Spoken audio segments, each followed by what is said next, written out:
여러분 반갑습니다. 성서를 보는 눈 벌써 28강까지 했는데요. 아직 편집 비평까지 했습니다. 우리가 이제 크게 제가 창문 다시 한번 복습합니다. 창문, 그 다음에 그릇, 그 다음에 거울로 보자. 그래서 이제 이 창문이 역사 비평이거든요. Historical Criticism. 근데 이게 역사 비평이라는 게 물론 이게 이 뒤에 그릇에 오면은 문학 비평, 그리고 문학 비평에서 발전해가지고 독자 반응 또는 이데올로기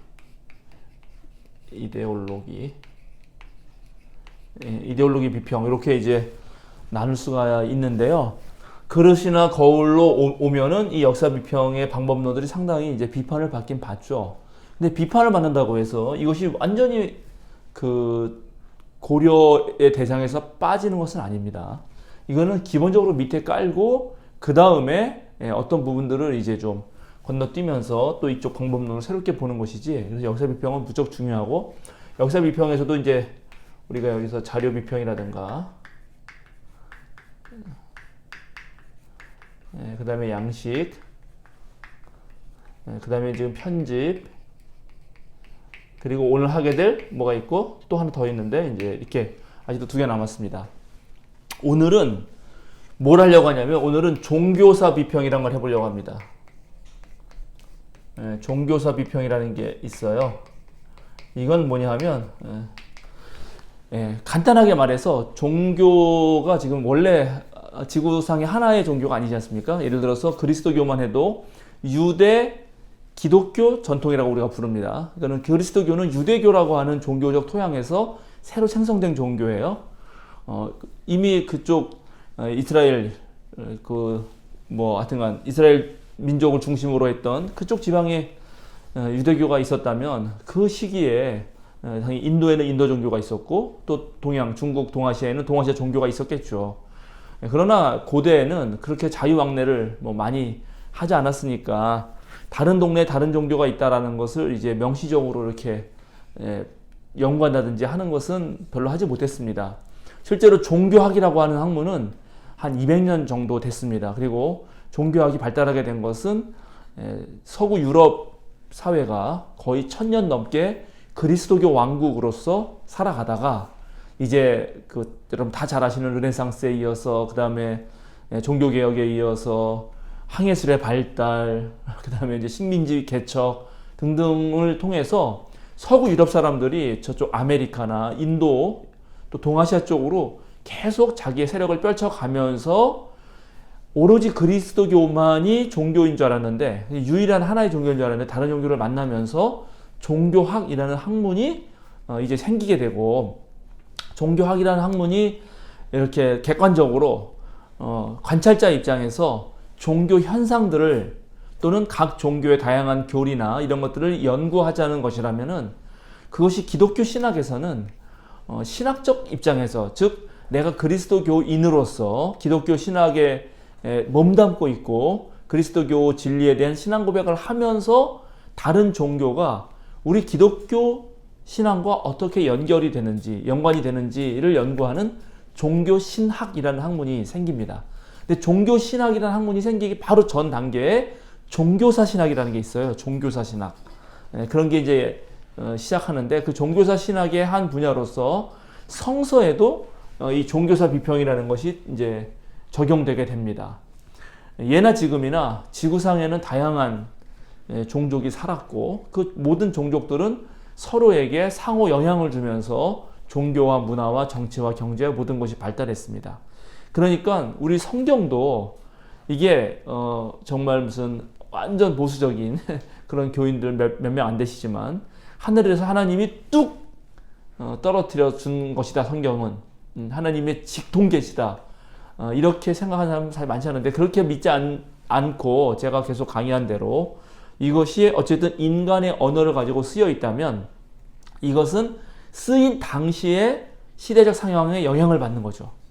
그러면 예를 들어서 유대 기독교 전통에서 쓰인 성경도, 유대교도 그 주변 종교인 메소포타미아라든가 이집트라든가 그 다음에 저쪽 그리스 로마 그쪽 제국 그쪽에 영향을 받으면서 성경이 쓰이기 때문에 과연 유대 기독교 전통이 만들어져 가는 과정에서 다른 종교와 어떤 상호 작용을 했는가 하는 것을 살피는 것이 당연히 가능하겠고, 그것을 특별히 성서라는 텍스트 안에서 살펴보려고 하는 것이 종교사 비평입니다. 이 종교사 비평을 통해서 예를 들어서 창세기 1장 1절 하나님이 태초에 천지를 창조하시니라, 태초에 하나님이 천지를 창조하시니라, 그죠? 그다음에 땅이 깊음 위에 있고 뭐 혼돈이 있고 등등등등 나올 때 거기에 나오는 단어들 같은 것들이 바로 바벨론이라고 하는 제국의 에누마 엘릿이라든가 아트라하시스라든가 그 다음에 길가메시 서사시라든가 하는 그런 그쪽의 또 종교문학, 일종의 종교문학에 영향을 받았다는 것을 알게 됩니다. 이런 것들이 무척 중요한 거죠. 그래서 창세기조차도 그냥 하늘에서 뚝 떨어진 게 아니고 정말 태초에 누군가가 하나님이 세상을 창조하는 것을 관찰해가지고 쓴 게 아니고, 당연히 이것은 이 세상의 근원에 대한 신앙 고백인데 그 신앙 고백 문서를 작성할 때 이웃 나라들 또는 이웃 종교의 어떤 이야기를 차용 또는 개정, 수정하게 되도록 하는 것입니다. 그래서 그걸 비교해 보면 무엇이 같고 무엇이 다른가를 통해서 이 종교의 독특성이, 개성이 드러나는 것이죠. 예, 그래서 뭐 창세기의 창세기 이야기의 첫 번째 1장이나 2장은 창조의 주체가 하나님이시잖아요. 그리고 세상에 지어진 모든 것은 피조물입니다. 해라든가 달이라든가 별이라든가. 그런데 그런 것들과 바벨론에 있는 그 에누마 엘리시를 비교해 보면 거기는 달신과 해신이 있거든요. 그러니까 그런 걸 비교해 봤을 때 달신과 해신이 어떻게 그 세상을 만들었는지 뭐 이런 것보다도 그런 너희가 섬기는 신이 곧 하나님이 만든 피조물에 불과하다, 이런 말을 하고 싶다는 것을 비교함으로써 알게 되는 거죠. 예, 그런 것들을 여러분을 오늘 좀 알려드리려고 합니다. 그래서 좀 더 구체적인 예를 드리기 위해서 로마서 1장 16절 말씀인데 제가 한번 읽어드리겠습니다. 나는 복음을 부끄러워하지 않습니다. 이 복음은 유대 사람을 비롯하여 그리스 사람에게 이르기까지 모든 믿는 사람을 구원하는 하나님의 능력입니다. 자, 여기 지난번 마가복음 할 때 우리 했던 복음이라는 단어가 또 나옵니다. 복음이라는 단어는 신약에서 무척 중요한 단어인데 각 복음서에도 물론 제법 나오지만은 그런데 생각보다 많이는 나오지 않아요. 오히려 바울 서신에서 60회 이상 나옵니다. 그러니까 바울이 복음이라는 단어를 얼마나 많이 썼는지 알겠죠. 유앙겔리온이죠. 유앙겔리온. 이렇게 되는데 이제 유가 좋다라는 뜻이고, 그 다음에 이 앙겔리온이라는 게 소식. 원래 유앙겔로스, 여기에 로스라고 똑같아요. 여기는 유앙 똑같고, 유앙겔로스 로스라고 해서 이게 좋은 소식을 전하는 사람, 소식을 전하는 사람. 근데 좋은이니까 좋은 소식을 전하는 사람에서 유앙겔리온이라는 복음이라는 단어가 나왔습니다. 유앙겔리온. 근데 이게 그때도 말했지만 이게 기쁜 소식이잖아요. 근데 바울이 말하는 복음이 뭐죠? 여기 바울은 분명히 1장 16절에서 복음을 부끄러워하지 않는다 이렇게 말하고, 이 복음은 유대 사람 비롯해서 그리스 사람에게 이르기까지 모든 믿는 사람을 구원하는 하나님의 능력이다 이렇게 말합니다. 뭐가 복음이라는 거예요? 당연히 바울에게 있어서는 예수님의 십자가 죽음과 부활이 복음의 그 실 내용이 됩니다. 근데 이럴 때 이제 바로 이 유앙겔리온 또는 유앙겔로스라는 말을 한번 연구를 해보는 거예요. 유대 기독교 전통에서는, 특히 이제 기독교 전통에서는 유앙겔로스가 예수에 대해서 쓰였는데, 이 단어가 정말로 그리스어 유앙겔리온이라는 단어가 다른 데서는 어떻게 쓰이는가를 살피는 거죠. 원래 이 유앙겔로스 또는 유앙겔리온이라는 단어는 여러분 잘 아시는 그 마라톤 전쟁, 우리 그 어릴 때 배웠죠. 영어로 중학교 때 배운 기억이 나는데, 그래가지고 왜 그 그리스 아테네와 그 다음에 전쟁을 하지 않습니까? 페르시아랑 하나? 하여튼 전쟁을 막 하다가 그 전쟁에서 그게 엄청 전쟁이라는 게 옛날에는 전쟁을 하면은 한 편이 졌다. 그러면은 그쪽은 완전히 다 노예가 되는 거예요. 모든 게 약탈당하고. 그러니까는 전쟁에 지는 순간 망하는 거니까 어떻게 된 날을 이제 기다리겠죠. 근데 그 중에 그 유명한 마라톤 전쟁에서 딱 한 사람이 딱 그 전쟁에 이겼죠. 아테네가 이겼으니까 아테네 병사가 그 동네까지 그 소식, 이 기쁜 소식을 전하기 위해서 달려오잖아요. 막 달려와가지고 거기서 이겼다라고 이제 전하고 너무 무리하게 달려서 죽었다는 거 아닙니까? 그때 그 좋은 소식을 전해준 그 사람을 유앙겔로스라고 부르고 그 사람이 전해준 그 소식이 유앙겔리온이란 말이죠. 그리고 나중에는 그런 소식 자체, 또 소식을 전해준 사람, 그런 소식을 전한 사람에게 주는 상, 이런 것으로 유앙겔리온이라는 단어가 쓰입니다. 근데 그거는 고대 그리스 시절 얘기이고요. 로마 시대, 즉 예수님과 동시대, 바울 사도가 전도하고 초대 그리스도인들이 있던 시대에 복음이라는 단어는 어떻게 또 쓰이는가를 살펴보는 거죠. 근데 놀랍게 그 시대의 복음은 황제에게만 쓰입니다. 로마는 워낙 거대 제국, 이 알렉산더 대왕의 헬레니즘 제국을 이어서 거대 제국을 다스렸기 때문에 거대 제국을 다스리려면 하나의 이데올로기가 필요합니다. 통치 이념이 필요한 거예요.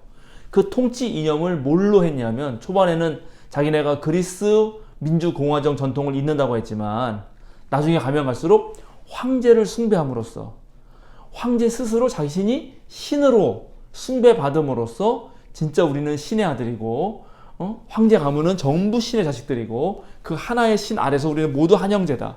이런 개념을 가지고 황제를 숭배하게 합니다. 그 카이사르의 조카였던 옥타비아누스가 황제 숭배의 기틀을 잡았고요. 그리고 자기가 이제 스스로 자기를 신에 버금가는 아우구스투스라고 부르게 한 거죠. 이게 지존자인데 지극히 존귀한 자. 그것은 하나님한테 붙이는 거죠. 그래서 누가복음서에도 보면은 가장 높으신 분의 아들 할 때 가장 높으신 분 이런 말들이 지존자란 말이죠. 근데 그런 말들도 유대 기독교 전통은 하나님을 생각하지만 그때 당시 로마 사람들은 가장 높으신 분 하면 황제를 떠올리게 된단 말이죠. 특별히 그 도미티아누스 이 박해가 되게 심했던 사람 중에 하나인데 이 사람도 공문서를 써가지고 로마의 제국에 자기 황제 발 공문서를 보낼 때는 처음에 무조건 우리의 주님이시며 신은 다음과 같이 명령한다. 자기를 우리의 주님이시며 신은 다음과 같이 명령한다. 이런 주님이라는 말, 로드라는 말, 그 다음에 세우스, 신이라는 말을 갖다 붙였단 말이죠. 그런 식으로 로마 황제에게 복음이 쓰입니다. 로마 황제는 또 전쟁을 통해서 세계를 넓혀 나갔으니까 이제 황제가 직접 전투에 참여해가지고 장군들을 이끌고 전쟁에 승리하고 돌아오죠. 그럼 로마의 개선문으로 들어올 때 로마 시민들은 그 개선문 옆에 전부 다 앉아있고 층계 앉아있고 그 다음에 이 나팔수들이 옆에 쫙 있으면서 개선 장군이 쫙 등장하죠. 그럼 빵빠레가 팍 울리고 그때 모든 로마 시민들이 유앙겔리온 하고 외칩니다. 복음이다 하고 외치는 거죠. 그리고 또 황제가 임신을 해서 이제 황후는 보통 임신을 안 하고 대리모를 썼는데 대리모가 황제의 아들을 낳기 위해서 임신을 해서 딱 제왕절개 수술을 했는데 거기에 아들이 태어난다. 그거는 이제 다음에 황제를 이어갈 가능성이 높으니까 그 아들을 탁 의사가 산부인과 의사가 꺼내면서 하는 말이 유앙겔리온이었습니다. 그러니까 이런 식으로 로마 시대에는 모든 하나님의 아들이라든지 거룩한 자라든지 지극히 높은 자라는 말을 또 복음이라는 말을 황제에게 붙이던 말이었는데 갑자기 어느 날 유앙겔리온이라는 말을 갈리 나사렛 예수에게 붙이는 사람들이 등장한 거예요. 놀랍죠. 이건 완전 충격적인 사건이죠. 특별히 이제 바울 사도가 예수님을 전해야 되는데 예수님을 전하기 위한 좋은 개념이 무엇일까를 고민해 봤더니 바로 복음이라는 개념이 있었던 것이죠. 왜냐하면 그거는 모든 황제들에게만 붙이는 단어니까 그럼 나는 이 세상의 황제가 아닌 온 하늘과 온 우주와 이 땅의 주인일 뿐만 아니라 온 우주의 창조주이신 그리고 그의 아들이신 예수를 황제 숭배에 빗대서 전해야겠다 마음을 먹고 유앙겔리온이라는 말을 쓰기 시작했고 그것은 당시에 엄청 혁명적인 것이었습니다. 이렇게 로마 종교와 막 생겨나는 신생 종교인 기독교의 복음이라는 단어가 어떻게 사용됐는지를 비교하면서 성경을 살펴보는 것입니다. 이걸 살펴보면은 대단히 재밌습니다. 자, 이것이 종교사 비평이라는 거, 이 정도 이제 여러분에게 말씀드리고 오늘 성서를 보는 눈 29강은 마치도록 하겠습니다. 감사합니다.